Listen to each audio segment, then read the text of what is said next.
Good job! It looked like it all went smoothly. Yeah, and it was an absolute blast, too. You gotta ride with us next time, Miss Nilu. Huh? I'm okay. Thanks for... Halt! What do you think you're doing? Get out of my way! What's going on? Your Majesty, there! Let us through! Stay back! It's okay. Let them through. Tuh.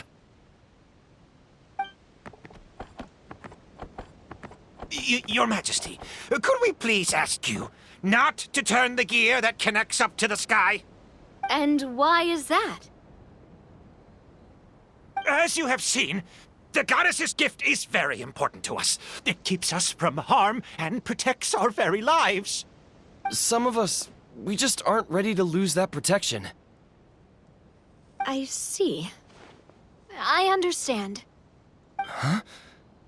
Your Majesty, do you mean... I won't turn that gear. Not until you're ready. What? I've said before that the Metropole belongs to the people, and they should have the right to decide its future. But let me ask you this. How do you plan to solve the issues we are currently facing? Well, we'll start by rescuing the people that have gotten stuck. And then we'll find a way to figure out the true cause of this crisis. And have you made any headway on that? The true cause, I mean. Unfortunately not. Hey, you little... I'm sorry, my friend, but it's the truth. You have friends and family that have been affected, don't you? That have gotten stuck? Duh. I understand your concerns.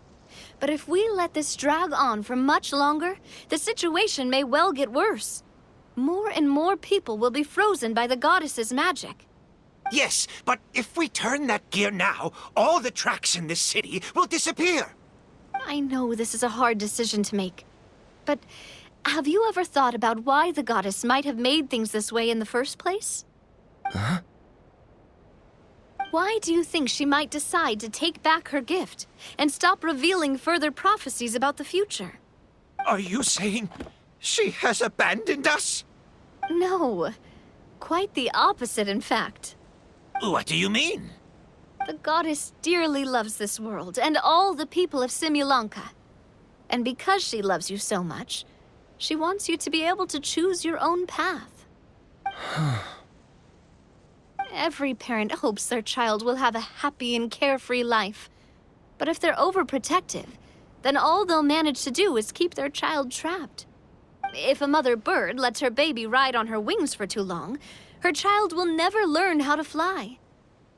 Perhaps the goddess of prophecy has always known that one day she'll have to let go. Children can only become independent if they're allowed to form their own opinions, make their own decisions, and deal with the consequences on their own. Only then will they be able to continue their journey alone, even after their parents are gone. But we've relied on the goddess's protection for so long. We don't know what it's like to go it alone. We don't know if we have what it takes. Are you kidding me? I think you've proven yourselves more than capable of that. What do you mean? You made a call in a time of crisis, and you've come all this way to talk to me. Even the guards couldn't stop you. That must have taken a lot of courage. But we only did it because we were scared. Why you set out on the journey doesn't matter. What matters is that you've proven you can choose your own path. My friend, I fear our king is right. It is time for us to face our fears. What? But we... We can't go on living like this. Living in fear. Look at what it's driven you to do.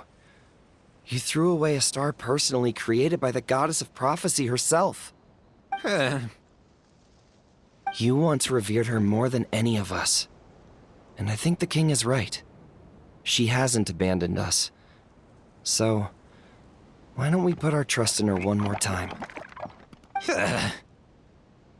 I don't care anymore. Do what you want. Aw, he laughed. I'm sorry about my friend. That's just how he is. Always had a terrible temper. Please accept my apology for his impudent behavior. Is it just me, or has he accepted the goddess's prophecy? I think so. Not that you'll ever hear him admit it out loud. Your Majesty, please turn the gear that connects up to the sky. So, you've made up your mind? About giving up the goddess's gift? Yes, I've made up my mind. But maybe losing the gift isn't what this is about anymore. Because we've gained something too.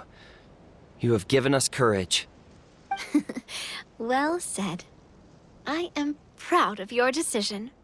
Now, gather around, everyone, and join me as we make the night sky of this wonderful city turn once more.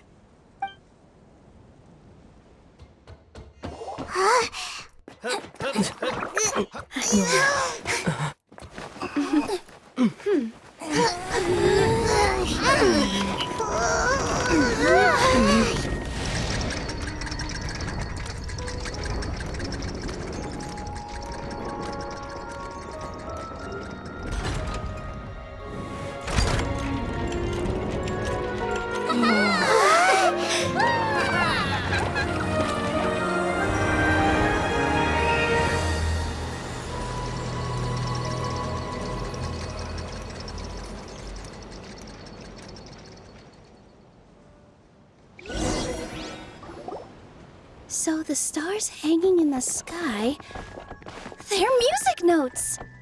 This entire metropole is a huge music box! That's incredible! How do you feel? A little scared and uncertain. But for some reason, I feel a lot more at ease. It's as if some kind of huge weight has been lifted from my shoulders. Figured out any next steps? To be honest, not really. But maybe I can start by having a heart-to-heart with that stubborn friend of mine. I have an idea. If you don't know what to do, why don't you start by helping the people around you? You mean the people who got stuck because of the goddess's magic? I mean anyone and everyone who needs your help. By helping others, you'll eventually find your own path. Trust me, I have experience in this. What kind of experience, Your Majesty? Yes. We'll need a formal organization with a catchy name before we go out and start helping people. Why don't we call it the Spina di Rosula? Spina di Rosula? Ooh, or even the Spina di Rosula di Simulonka. Yeah, that's catchy. Wow, big expansion for the Spina. Moving into other worlds now. Spina di Rosula. I like it. It's a great name. Let's do as Your Majesty suggests. Well then, how about I appoint you as the head of the Spina in Simulonka? While I'm off fighting the dragon with the other heroes, it'll be your responsibility to work with the guards and take good care of the people in the metropole. What? You're planning on fighting the dragon? But no, Your Majesty, you must reconsider! He's right. Your Majesty, you can't. How are you two on the same side all of a sudden? Perhaps Your Majesty is unaware of this. The great dragon suddenly broke out from the Titanium mines one day and tore the end of the world to pieces. After that, it spat out a strange fog that surrounded a whole island. No one knows what lies beyond the fog, and no one knows what has become of that poor island. Before Your Majesty arrived, we dispatched many soldiers to fight the dragon, but none came back alive. Yikes. Sounds worse than we thought. Isn't that all the more reason for us to go? There could still be guards trapped there, waiting for someone to rescue them. King Navia is right. We cannot simply stand by and watch as the people of this world suffer. Very well. Though I have not served by your side for very long, Your Majesty. 2 days is enough for me to have learned that once your mind is set, any attempts to change it are futile. You're a pretty good judge of character. He probably didn't mean that as a compliment. Since you're serious about this, I won't try and stop you. There's only one way to reach the end of the world, and that's by taking the Maritime Express. Oh, right. So there's a line going there too? Yes, it was originally built to serve the workers commuting to the Titanium mines, but it has been abandoned since the dragon attack. I'll tell the conductor to wait for you at the platform by the side gate to the Metropole first thing tomorrow morning. You're embarking on an extremely dangerous adventure. Please be careful, Your Majesty and friends. Oh, thank you for your concern. While I'm gone, I leave the Metropole in your capable hands. Yes, Your Majesty! Just call me boss from now on. That's what everyone in the Spina calls me, and it's what I'm used to.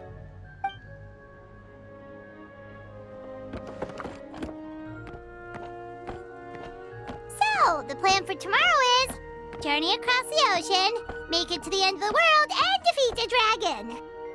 Whew, that's an adventure and a half. Do all storybook heroes have to work this hard? At least we'll get to see some amazing scenery along the way, right? Besides, we'll have each other.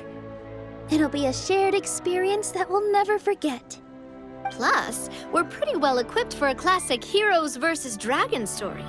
We got Miss Nilu as our magic caster, and I guess I'm the melee warrior who leads the charge? Paimon can definitely see that. Anyway, those are tomorrow's problems.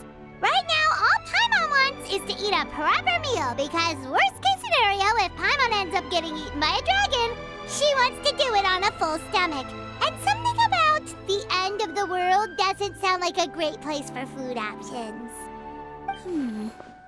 Well, the origami animals in the forest only drink magic tonic. What do the toy people here in Constellation Metropole eat? Vegetable oil and sawdust, I think. No!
If you lie on the grass, you can feel the heartbeat of the world.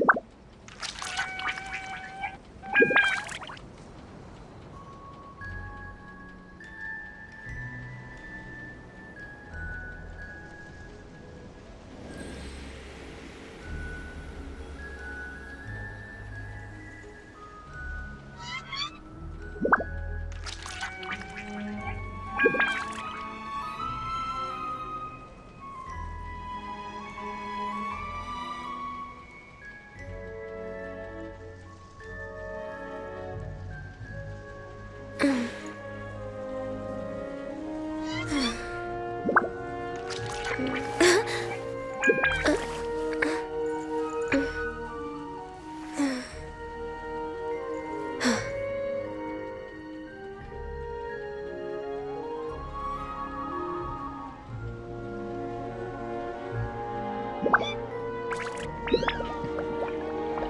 really be off work this early?